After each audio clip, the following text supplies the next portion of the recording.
Olá, boa noite. O programa Em Off desse domingo está começando e nós vamos conversar hoje com Silvio Costa Filho, que é deputado estadual pelo PRB e também líder da oposição na Assembleia Legislativa. Vamos conversar a respeito do governo, a política no Brasil, no estado de Pernambuco. Quais são as perspectivas futuras para o nosso estado, como o PRB está trabalhando para as eleições de 2018.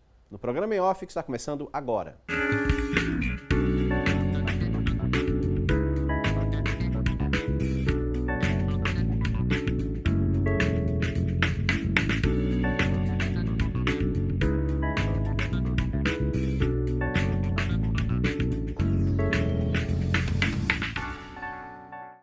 Silvio Costa Filho, deputado estadual pelo PRB, líder da oposição na Assembleia Legislativa, conosco aqui para discutirmos a respeito da política do Brasil, a política em Pernambuco, o futuro do nosso estado.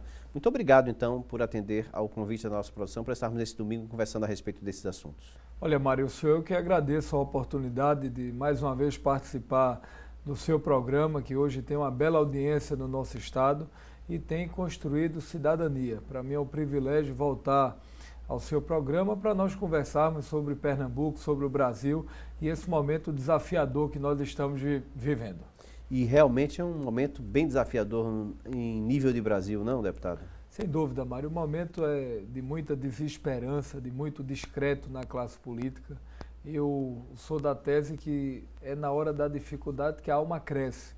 Eu acho que é muito importante que a sociedade, mesmo com razão pelo momento difícil que passa o país, mas eu penso que é a hora da sociedade acreditar ainda mais no futuro do Brasil. Eu acho que a política é um exercício de esperança e acho que a gente terá eleições agora em outubro e eu tenho certeza que no lugar da sociedade negar a política, eu espero que a sociedade participe votando em quem é melhor para o país, para o Estado e quem a sociedade pode se sentir representada na Câmara Federal, no Senado e nas Assembleias Legislativas do Brasil. Eu acho que é a hora da sociedade participar de forma mais efetiva, porque eu tenho muita confiança que a partir de janeiro de 2019 o Brasil pode entrar em outro momento econômico, social, um momento de decantar as emoções e a gente buscar um país melhor para se viver, com mais geração de emprego e renda, que a economia possa se restabelecer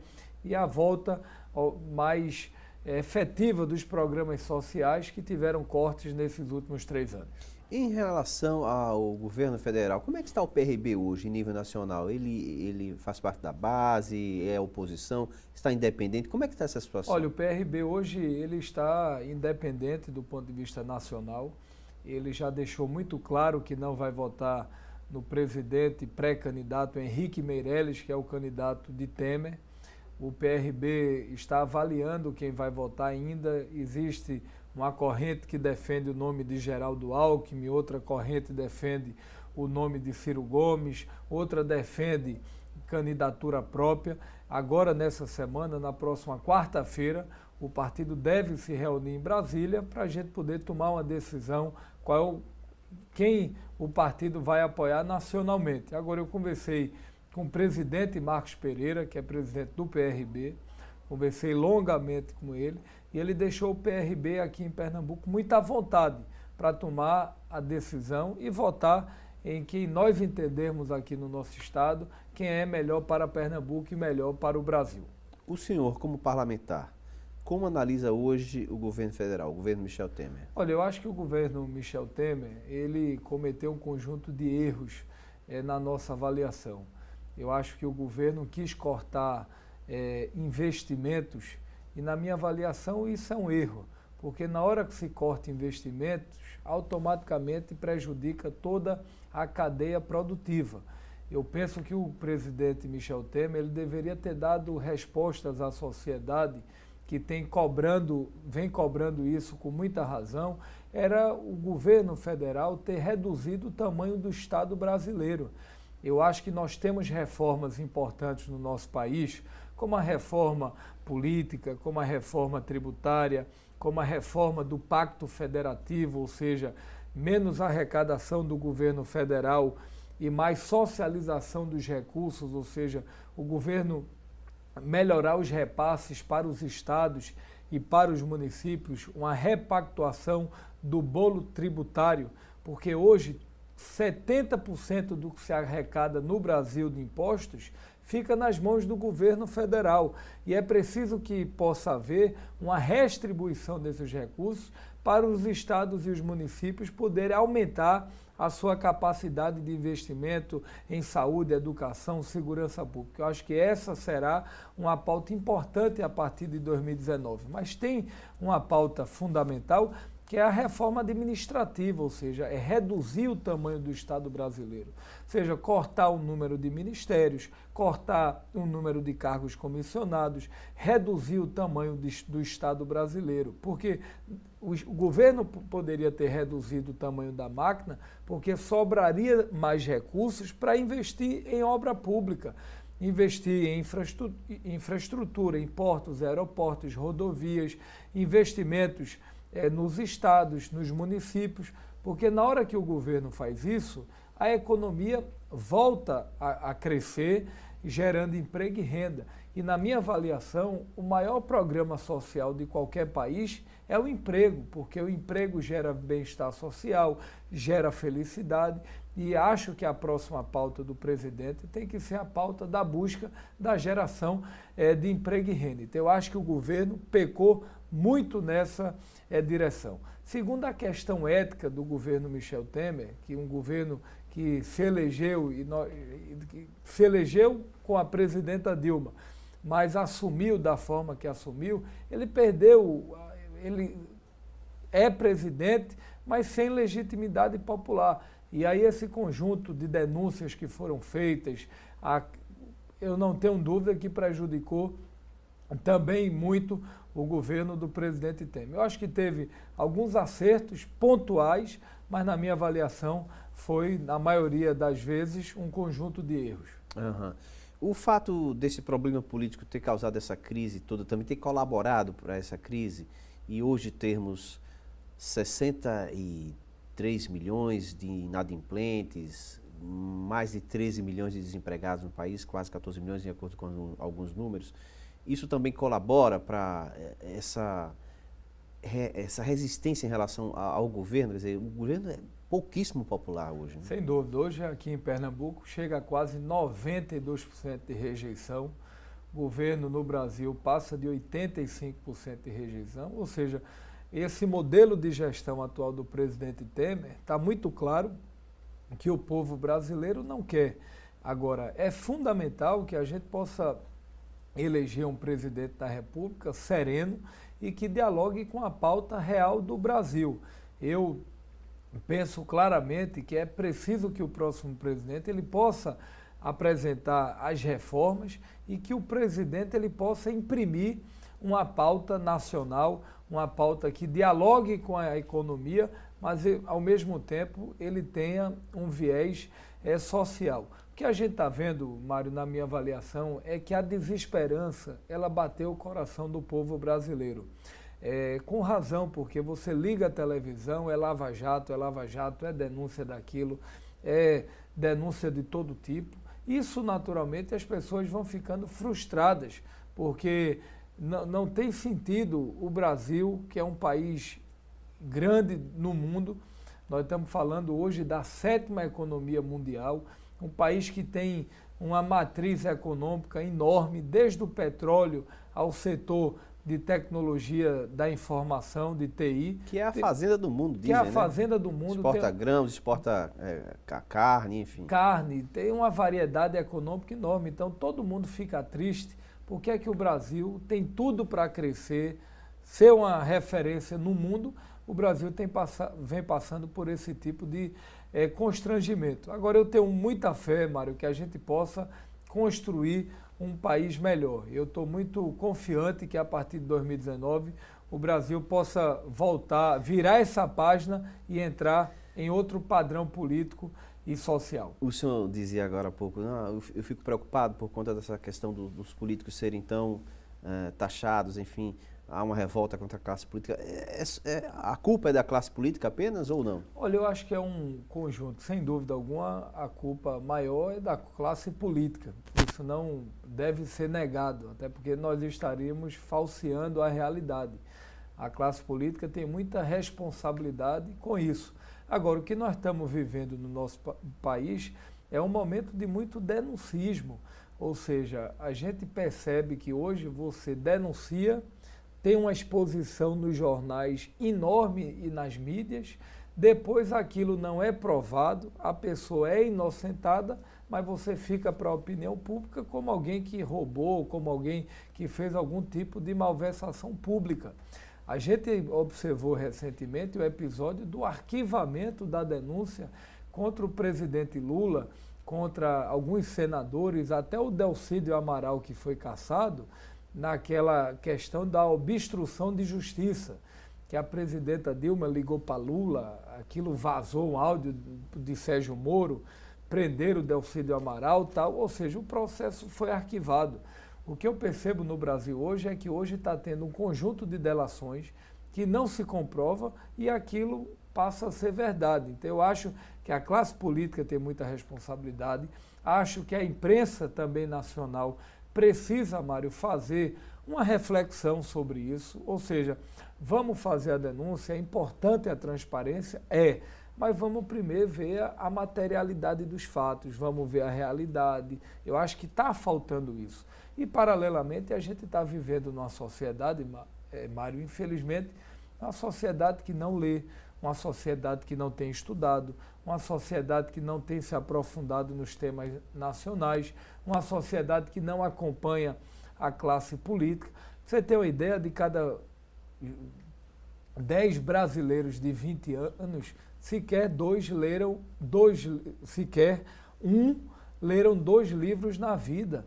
Ou seja, hoje a gente está vivendo, Mário, uma sociedade de WhatsApp, uma sociedade das redes sociais, que é importante, mas o Barack Obama já dizia que as redes sociais podem ser uma afronta também à democracia. É um risco eminente, isso dito pelo próprio Barack Obama. Por quê?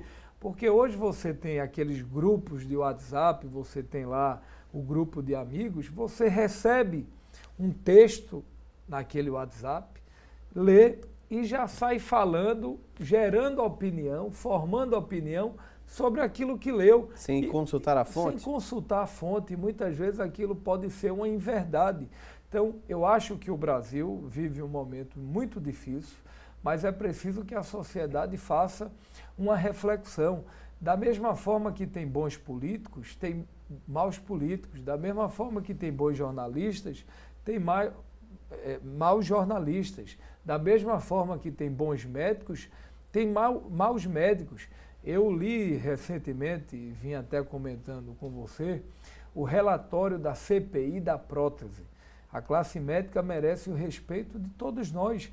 Mas o que é que estava acontecendo? Alguns médicos, e no relatório da CPI apontava aquilo, você só precisava colocar 2 parafusos na perna, terminava colocando 3 ou 4 para ter alguma vantagem em cima daquele produto. Tem coisa pior do que isso? Então, eu acho que a sociedade precisa, Mário, fazer essa reflexão. Eu acho que é importante a crítica à classe política, mas ninguém é adepto de Bakunin. Bakunin pregava o anarquismo, uma sociedade sem leis, uma sociedade sem ordens. A gente precisa fortalecer a política escolhendo bons políticos. Eu acho que esse é o desafio dessa eleição. Procure saber a história, quem trabalha, quem apresenta projetos, quem apresenta resultados. Eu acho que a sociedade precisa refletir sobre isso, porque não adianta votar em branco ou anular o voto. Eu vejo hoje algumas pessoas de classe média, de baixa renda, do movimento popular, dizendo, olha, eu vou anular meu voto, eu vou votar em branco. As pesquisas apontam esses números. A gente teve um exemplo claro nas eleições do Amazonas. Do Amazonas, é verdade. Quase a metade dos votos foram nulos ou em branco, né? Verdade, Mário, mas isso não adianta. Eu faço uma leitura muito rápida. A Câmara do Recife tem 39 vereadores, né? A Assembleia tem 49 deputados estaduais. Imaginem se no dia da eleição, 7 de outubro agora, o povo de Pernambuco resolvesse votar em branco. Todo o povo de Pernambuco. Mas se os 49 deputados estaduais, a família votasse nele, os amigos mais próximos, os 49 deputados que tivessem a maior família ou mais amigos ganhariam a eleição. Então, votar em branco, anular o voto, é um erro. Eu acho que é importante que a gente possa fazer a pedagogia do voto, naturalmente você votando em pessoas boas que tenham compromisso com a política e com a vida social pernambucana e brasileira. É interessante ouvir isso de um representante da classe política, porque a gente já vem batendo nisso há um bom tempo, né? O votar em branco ou anular o voto é jogar o voto no lixo. A legislação, ela faz com que isso ocorra. E aí, esse seu exemplo foi fantástico, né? Porque aí os corruptos ou os não corruptos acabam se elegendo com os votos que têm. Isso é outra coisa, Mário. Eu digo sempre que eu acredito muito, eu sou uma pessoa que tenho muita fé na minha vida. Eu acredito sempre que amanhã será melhor do que hoje. Porque senão não tinha sentido do amanhã.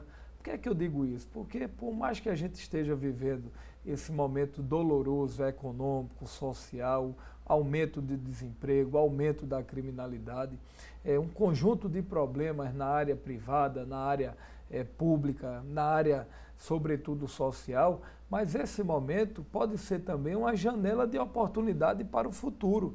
Eu vejo que hoje a gente tem um ex-presidente da República preso. A gente tem vários deputados federais, senadores da República, ex-senadores presos. Grandes empreiteiras no nosso Brasil presos. O Ministério Público cada vez mais forte, que é importante. A Polícia Federal cumprindo o seu papel, as instituições funcionando. Eu acho que isso é muito importante para o país. Se Lula é culpado ou se Lula não é culpado, é outra situação. Se houve excesso jurídico ou se não houve excesso jurídico, é outra análise. Agora, eu não tenho dúvida que as instituições hoje no Brasil estão funcionando. E só estão funcionando porque a política teve um papel importante. O Ministério Público Federal é fruto da política. A Polícia Federal é fruto da política. Fortalecimento do Poder Judiciário é fruto da política. O instrumento da delação premiada, mesmo com as suas imperfeições, ela é fruto da política, foi sancionada pela presidenta Dilma, se não me falha a memória. Ou seja, eu acho que o Brasil teve avanços e acredito que a gente vai, como eu disse no início do programa, entrar em outro padrão e é preciso que aqueles que se propõem a fazer política façam com muita energia, com muita dedicação e com muito compromisso público. Muita gente me pergunta, mas Silvio, por que é que tu estás fazendo política? Por que é que tu estás nisso? Você de domingo a domingo trabalhando, longe dos seus filhos, longe da sua família, longe das pessoas que você tem, sobretudo, um bem-querer maior pelos laços familiares. Você fica muito tempo distante de casa. Eu podia estar na área privada, tocando minha vida, tocando as coisas, mas eu faço política, Mário, porque acredito. Eu acho que a política, desde que feita com seriedade, com compromisso, com respeito às pessoas, é um instrumento de se fazer o bem. E a gente vai continuar discutindo aí, já vem para o estado de Pernambuco, daqui a pouquinho, no segundo bloco do programa em off de hoje.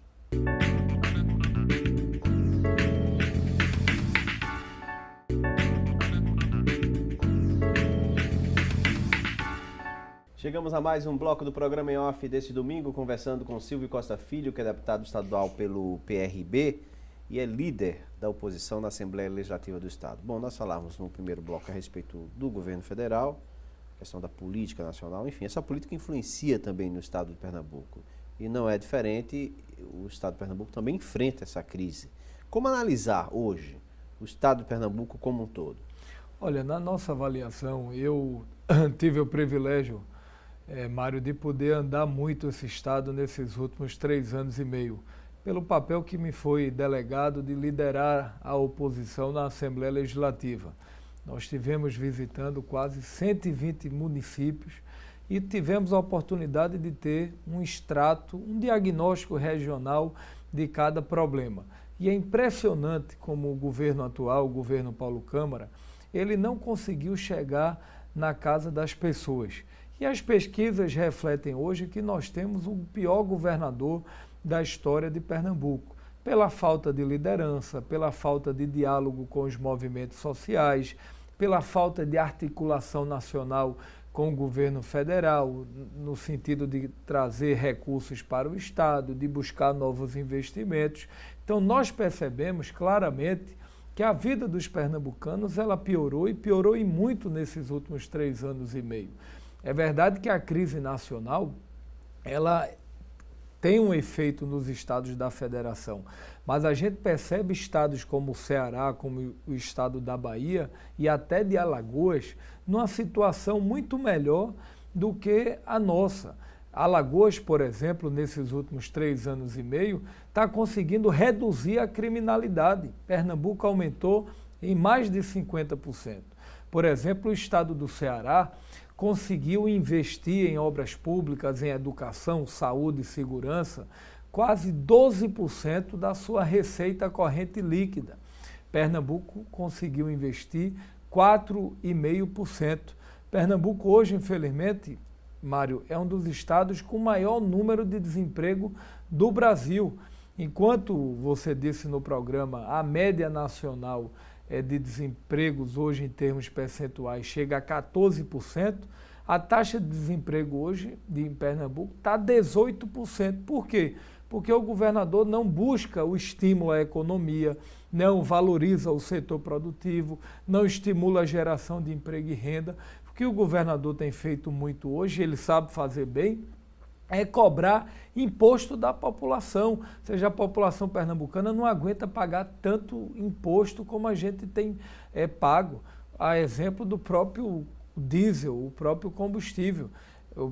O estado de Pernambuco paga quase 50% a mais de imposto do diesel, do combustível, do que o estado de São Paulo, por exemplo. Então, eu percebo que o governo Paulo Câmara é um governo que não vai bem.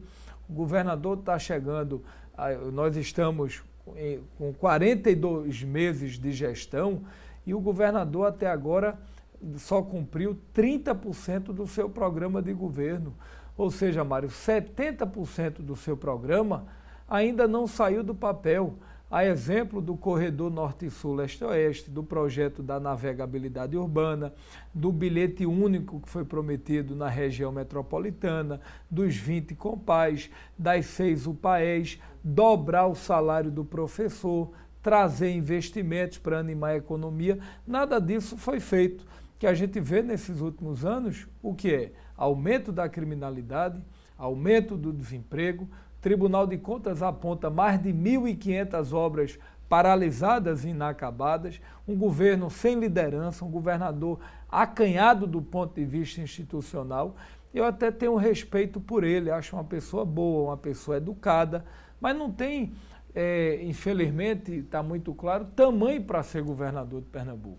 Está muito claro que o ex-governador Eduardo Campos, que foi, sem dúvida alguma, um grande governador para o nosso estado, depois que o Eduardo Campos, infelizmente, faleceu, o governo do PSB perdeu o foco na gestão e hoje a gente não percebe claramente um governo proativo no nosso estado. O governador foi muito feliz com ele mesmo. Ele, faltando 2 ou 3 dias para as eleições, 3 dias para as eleições, ele chegou num comício em Palmares, no município de Palmares, e disse: olha, eu não estou preparado para governar Pernambuco sem a presença do ex-governador Eduardo Campos. E é verdade, ele tinha razão e a gente percebe que a vida piorou. E a oposição? O que tem feito em relação a essas questões? Olha, a gente tem realizado, Mário, um conjunto de audiências públicas, de debates públicos na Assembleia Legislativa. A gente tem feito requerimento, tem cobrado ao governo do Estado.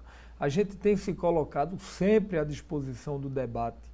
Você sabe que, infelizmente, o deputado estadual, o deputado federal, ele não pode legislar sobre matéria financeira. Ou seja, eu não posso dizer, olha, eu quero fazer essa praça, eu quero construir esse hospital. O deputado não tem essas prerrogativas constitucionais de fazer isso. Isso cabe ao Poder Executivo. Qual é o papel do parlamentar? é legislar e fiscalizar o Poder Executivo. A gente tem fiscalizado, tem cobrado, mas mais do que isso, a gente tem oferecido propostas e sugestões, mas esse é um governo que não ouve. Meu avô já dizia que quem não ouve erra mais. E esse é um governo que não ouve as pessoas, que não dialoga, que os conselhos ficaram fragilizados. Tinha um conselho muito interessante no governo Eduardo Campos e João Lira, que era o SEDES, que envolvia os gestores da comunicação, o setor produtivo, os movimentos sociais, que sentavam à mesa e discutiam a pauta programática para Pernambuco. Isso foi extinto, ou seja, o governo não dialoga. Então isso, sem dúvida alguma, prejudicou muito o governo Paulo Câmara. Então a oposição tem cobrado, tem tentado ajudar de alguma forma, mas o que a gente percebe é que esse governo, de fato, é um governo muito frágil do ponto de vista institucional, do ponto de vista do diálogo e do ponto de vista das realizações. Esse é um governo que não realiza e que não entrega o que prometeu aos pernambucanos. O fato do governo ter ampla maioria na Assembleia Legislativa dificulta essas críticas, enfim, dificulta aprovar um projeto? Como é que está essa questão hoje? Olha, dificulta, Mário. Infelizmente, hoje a oposição só tem 14 deputados. A gente percebe que Pernambuco já teve a oportunidade na Assembleia de criar uma CPI, mas não passou. Por exemplo, o governo do PSB, ele hoje, Mário, ele está aí sendo acusado de 6 operações da Polícia Federal da Lava Jato.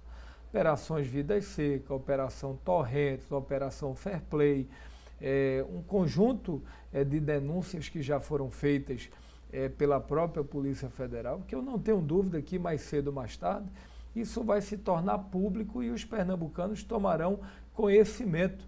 O próprio governador Paulo Câmara e, me parece, o prefeito Geraldo Júlio, eles estão sendo investigados no Supremo Tribunal Federal e agora desceu para o STJ, Superior Tribunal de Justiça, naquela operação da Fair Play. Eu acho que isso é bom, porque eu não estou fazendo pré-julgamentos, mas é importante que eles prestem esclarecimentos ao povo de Pernambuco. Por exemplo, a Operação Torrentes, houve uma denúncia de desvios de quase 800 milhões de reais essas operações, e só na Torrentes é 40 milhões de reais. Então, eu não tenho dúvida que esse debate ele estará na eleição. Você sabe, Mário, que recentemente teve aí uma operação onde o carro da Polícia Federal ele foi dentro do Palácio, na Casa Militar, dentro do Palácio. A última vez que a polícia foi no Palácio foi para tirar na força, na marra, Dr. Miguel Arraes de Alencar no processo da ditadura militar. Agora nós tivemos no governo Paulo Câmara, depois de um conjunto de denúncias. Então, eu vejo, na minha avaliação, Mário, esse governo muito fragilizado do ponto de vista ético, do ponto de vista social e do ponto de vista político. Eu percebo que hoje há um sentimento do povo de Pernambuco, um sentimento de querer mudar. E eu espero que, na hora certa, os pernambucanos percebam, façam a reflexão de quem tem mais preparo, capacidade, liderança para imprimir Pernambuco uma nova pauta econômica e social. Eu tenho 2 filhos, Silvinho e Luísa, um tem 7 e a Luísa tem 5 anos. E o que nos une, Mário, é poder trabalhar pelo futuro do nosso Estado, para a gente ter um Estado melhor para se viver, porque senão não tinha sentido você estar na vida pública. O senhor fala que, além de fazer as críticas, os deputados de oposição, eles propõem saídas. Propostas.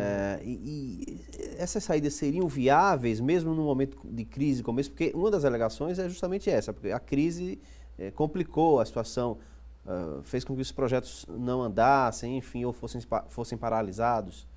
Olha, Mário, eu digo sempre que governar é elencar prioridades. Se na hora que você está em casa e está faltando dinheiro, você tem que dizer, olha, eu vou trocar minha televisão agora, eu vou cuidar do arroz, do feijão, da minha alimentação.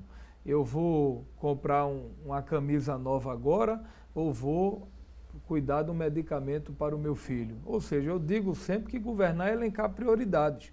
Eu acho que o governo Paulo Câmara não priorizou a área social do nosso estado. Por exemplo, no ano passado, o governo Paulo Câmara, e aqueles que estão nos ouvindo podem acessar o portal da transparência do governo do estado, o governo gastou quase mais de 50 milhões de reais com a Arena Pernambuco. 50 milhões de reais, Mário, para 15 jogos de futebol. O governo gastou mais de 30 milhões de reais em consultoria, ou seja, para consultas, programas e tal. O que é mais importante? Gastar 50 milhões com a Arena Pernambuco ou você deixar um posto de saúde funcionando com médicos e medicamentos?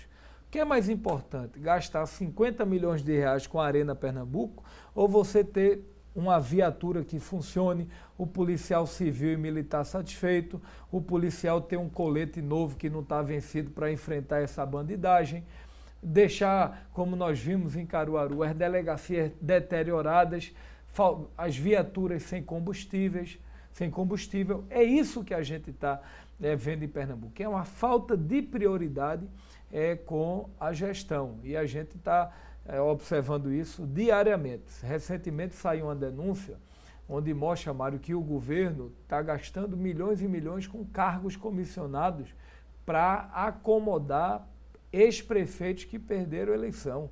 Não está correto isso. É mais importante você gastar em cargos comissionados da forma que está sendo gasto, ou é melhor você valorizar o servidor?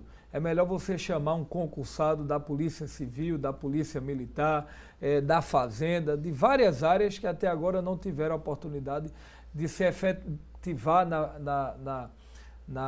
no governo do Estado, então de serem convocados. Então eu acho que faltou, na nossa compreensão, essa ação mais objetiva do governo Paulo Câmara. O deputado Exaltino Nascimento, que é líder do governo na Assembleia, esteve na semana passada aqui no programa Em Off, e ele falava que reconhecia que alguns setores tiveram algumas dificuldades, mas que outros setores o Estado vai bem e muito bem. Por exemplo, a educação, diz que é a melhor educação do país, enfim. E saiu elencando algumas questões que ele colocou como positivas. O senhor colocaria alguma coisa como positiva no governo? O governo, infelizmente, Mário, ele mente no debate, ou seja, ele falseia a verdade.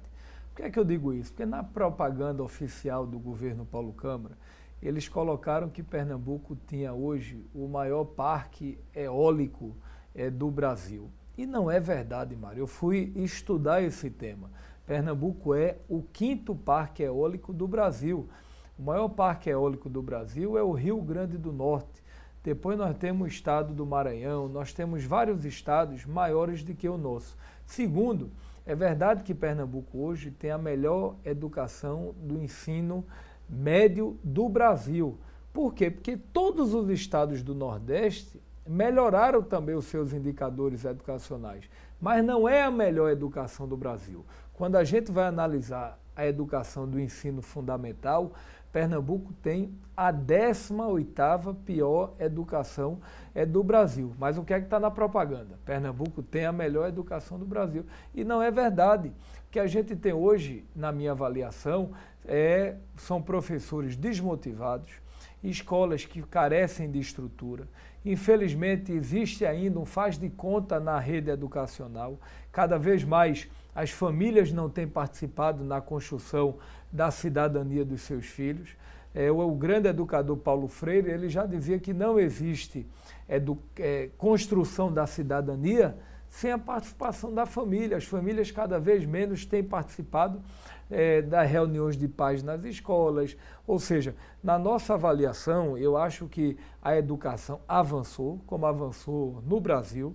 Acho que o ex-presidente Lula ele foi muito feliz nas políticas públicas que foram implementadas na área da educação, mas eu vejo que o governo Paulo Câmara teve muito poucos acertos. Eu acho que o que a gente teve nesses últimos 3 anos, nesses últimos 3 anos e meio, 42 meses, é um conjunto de equívocos e a gente está vendo o desgoverno que está aí em todo o estado de Pernambuco. Bom, e o que a oposição tem como proposta o que é que seria ideal para se fazer reverter essa situação? Olha, eu tenho defendido que primeiro Armando possa fazer uma redução do tamanho do Estado, ou seja, reduzir o número de secretarias, reduzir o número de cargos comissionados, valorizar os conselhos permanentes para ouvir a sociedade e construir um novo pacto, uma nova agenda social e econômica para Pernambuco.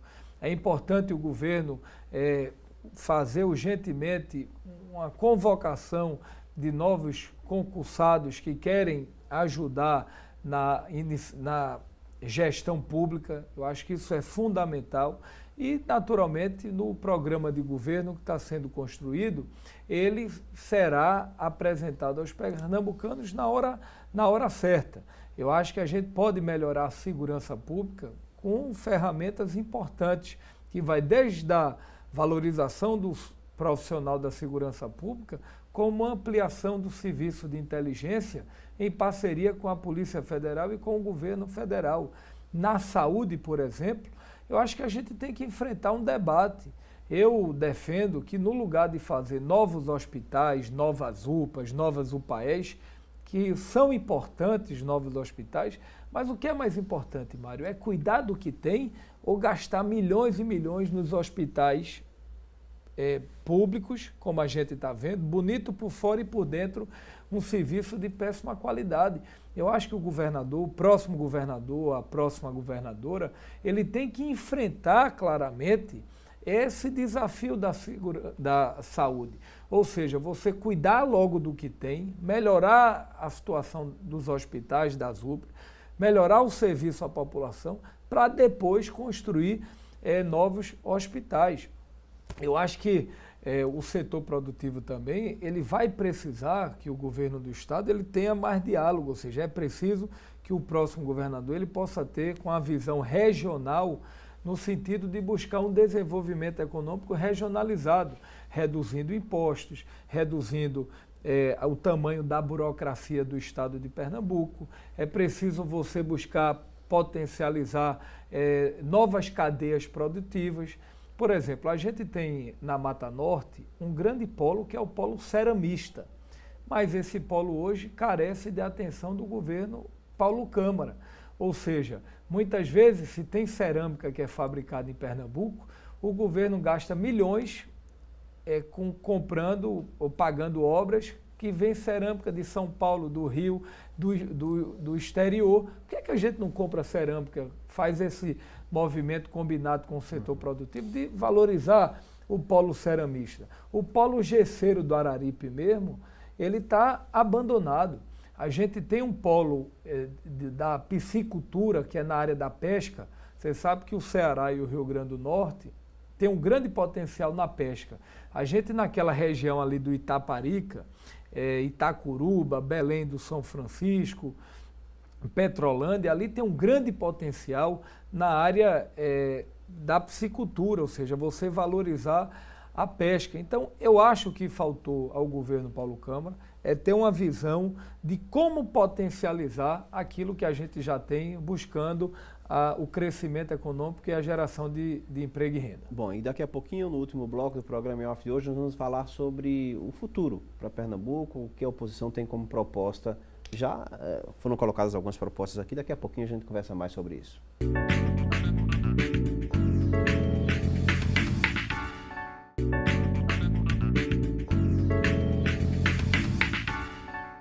Chegamos ao último bloco do programa em off desse domingo, conversando com o deputado estadual pelo PRB, Silvio Costa Filho, que é líder da oposição na Assembleia Legislativa.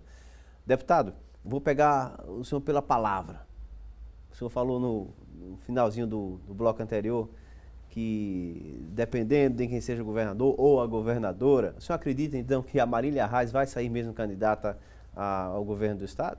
Olha, Mário, eu estou torcendo por isso. Eu acho que o PSB está fazendo é brincar com a inteligência do povo de Pernambuco, porque se teve um partido que tirou o PT do poder foi o PSB, ao ponto do governador Paulo Câmara liberar os secretários de Estado para irem votar a favor do impeachment. A presidenta Dilma caiu por 32, 33 votos dos quais votos do PSB. Ou seja, e agora, por um cálculo eleitoral, eles estão a todo custo, apelando de todo jeito para tentar ter o apoio do presidente Lula e do PT. O PSB, recentemente, ele votou em Aécio Neves. Isso está marcado na história, o povo de Pernambuco sabe disso. Depois fizeram campanha abertamente no segundo turno para o PSDB. Enfrentaram o PT no Recife. O prefeito Geraldo Júlio dizia: vamos tirar essa mulher do PT, do poder, esse povo do PT é tudo corrupto.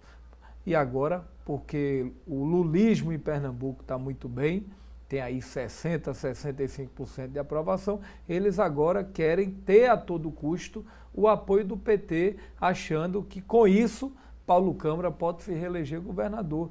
Eu penso que não, eu acho que isso terá um efeito muito negativo. E eu sou da tese, Mário, que independente de quem quer que seja o governador, eu acho que é importante que quanto mais candidatos, melhor para os pernambucanos, porque a gente vai ter um cardápio de opções.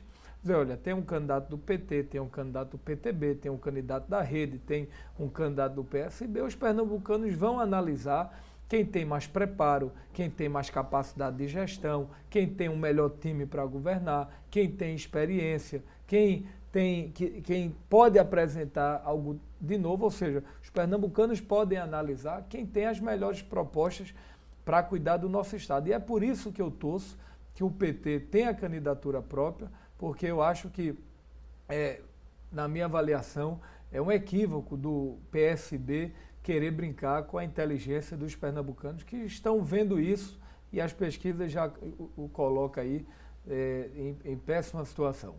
Para um governador no cargo, porque, não entrando no mérito eleitoral, mas você sabe que o pré-candidato ao governo de Alagoas, o Renan Filho, tem 49% de intenção de voto, Mário. O governador Rui Costa, da Bahia, ele tem 56% de intenção de voto. O governador do Ceará, o Camilo, ele tem 47% ou 48% de intenção de voto. Ou seja, todos hoje ganhariam no primeiro turno. E o governador Paulo Câmara hoje tem entre 15% a 21%, 22%, dependendo do cenário, gastando milhões e milhões em publicidade e até prometendo requentando promessas que foram prometidas lá atrás. Uhum. Mas há quem diga que a uma possível candidatura de Marília Reis poderia prejudicar também o Armando Monteiro Neto, num segundo turno. Enfim, como é que os senhores veem essa questão? Eu acho que existem análises internas para estudar essa questão? Tem do Mário Covas já dizia que quem acredita em pesquisa antes do processo eleitoral começar, pode entender de pesquisa, mas não entende de eleição. A gente percebe que Armando tinha, por exemplo, 40% da intenção de voto, ia ganhar a eleição em Pernambuco. Infelizmente, o governador Eduardo Campos morreu, as pessoas votaram pela emoção, ele perdeu a eleição.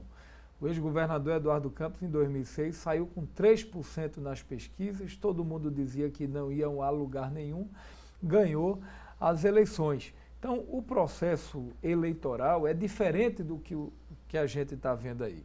Eu sou da tese que quanto mais candidatos de oposição, melhor.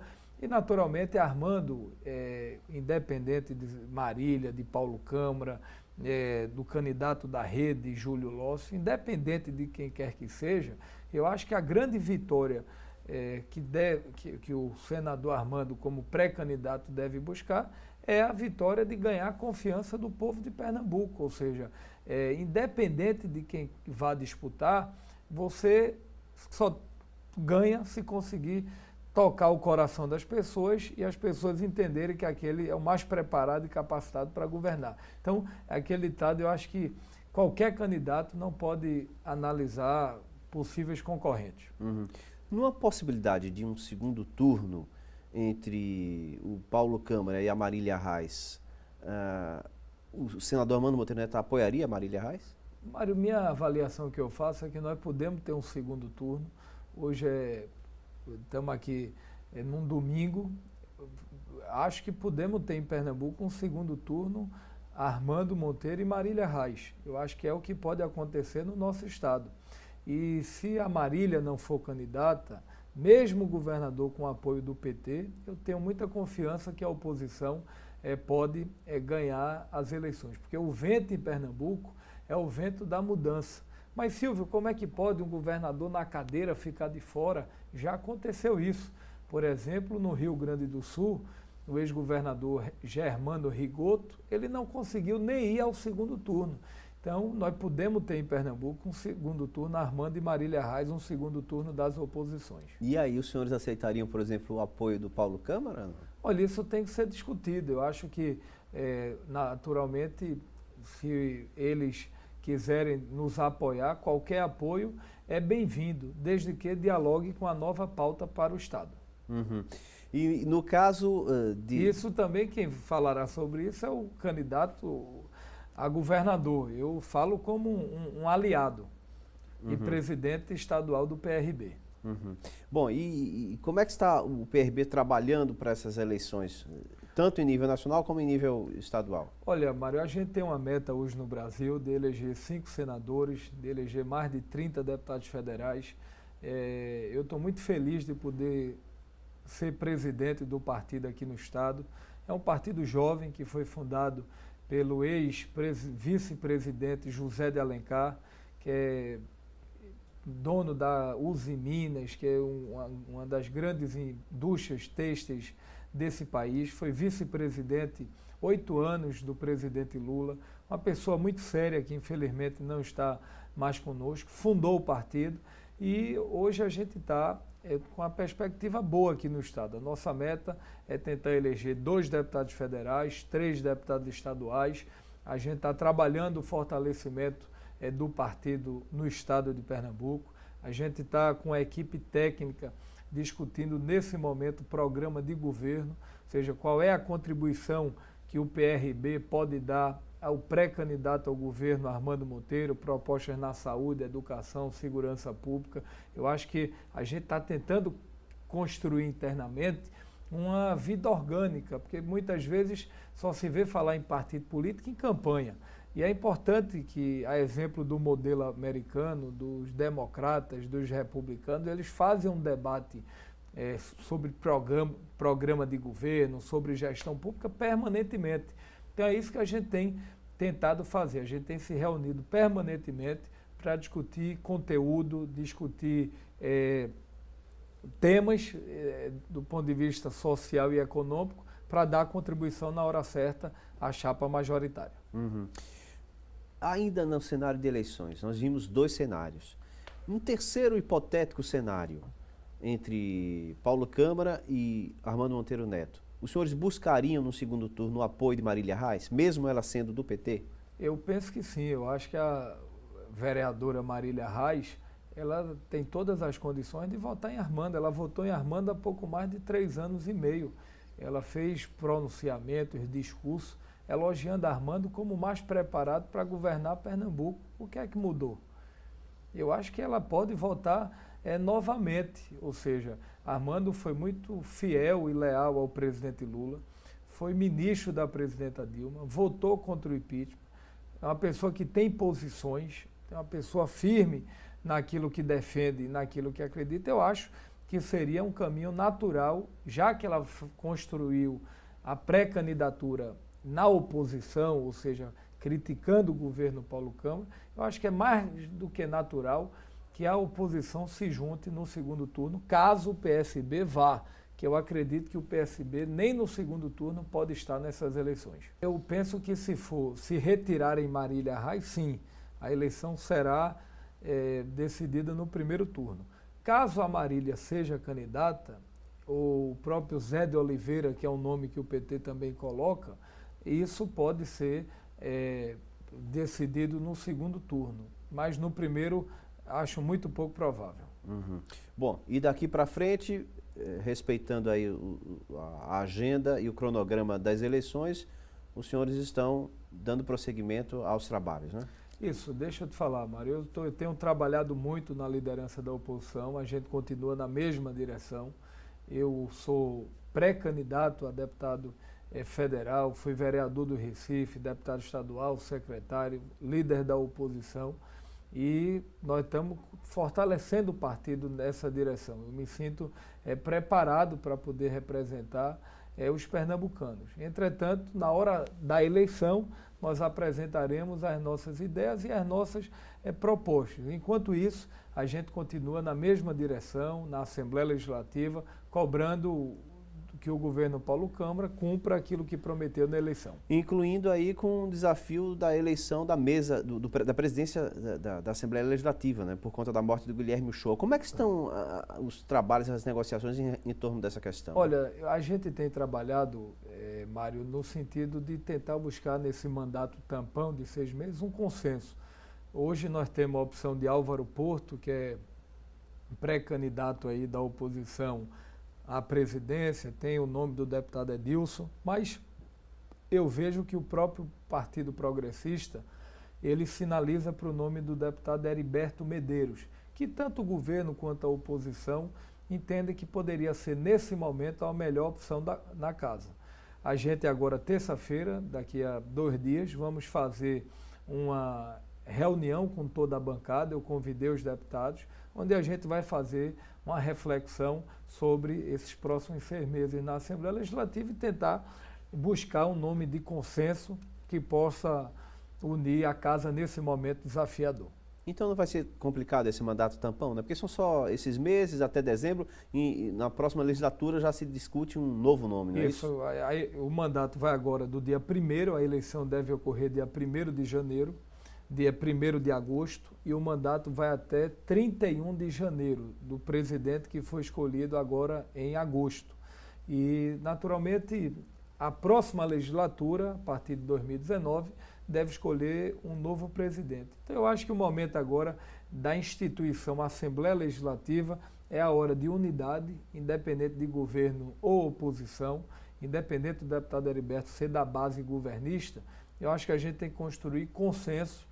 Nesse momento é preciso cada vez mais serenidade e equilíbrio para ajudar nesse momento difícil que vive a Assembleia, porque o presidente Guilherme Uchoa, goste ou não goste, ele foi muito importante para o Poder Legislativo, ele construiu muitos amigos, ele pôde cumprir um papel importante. Ele foi bem corporativo, inclusive, né? Ele defendeu muito o poder. Ele foi muito corporativo, mas ele, ao mesmo tempo, ele valorizou também o servidor da casa, ele valorizou os debates públicos na Assembleia Legislativa, ele tinha, naturalmente, as suas características, foi um bom presidente para o parlamento. Você nunca viu um movimento social contra a gestão Guilherme, no sentido de uma retaliação, ou porque o debate não houve. Eu acho que sempre nós tivemos o respeito, ele sempre respeitou a oposição e acho que ele pode cumprir um papel importante na Assembleia Legislativa. Eu penso que é um novo momento que a gente começa a viver agora na casa. Nesses próximos meses, antes das eleições e até depois das eleições, como é que ficam os trabalhos? Ficam meio tumultuados?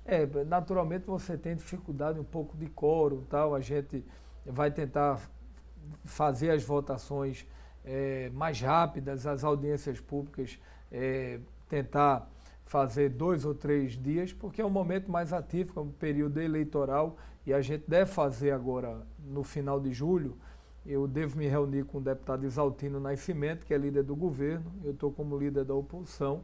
Vamos pedir uma reunião com as lideranças da casa para definir uma pauta para esses próximos 2 meses aí da eleição. Deputado Silvio Costa Filho, muito obrigado pela sua presença aqui no Em Off mais uma vez, por esclarecer todas essas questões. Olha, Mário, eu que agradeço a oportunidade, quero agradecer a você que ficou até essa hora da noite nos ouvindo, conversar um pouco com o Mário Neto sobre Pernambuco, sobre o Brasil, e quero sempre me colocar à disposição dos pernambucanos para aqui na Assembleia Legislativa trabalhar pelo povo do nosso estado. Muito obrigado. Ok, eu agradeço ao senhor e agradecer também obrigado, aos nossos telespectadores, mas o senhor já fez esse agradecimento por mim, né? Não podia deixar de agradecer. Obrigado mais uma vez por você estar aqui conosco. Um bom restante domingo, até o próximo programa Em Off.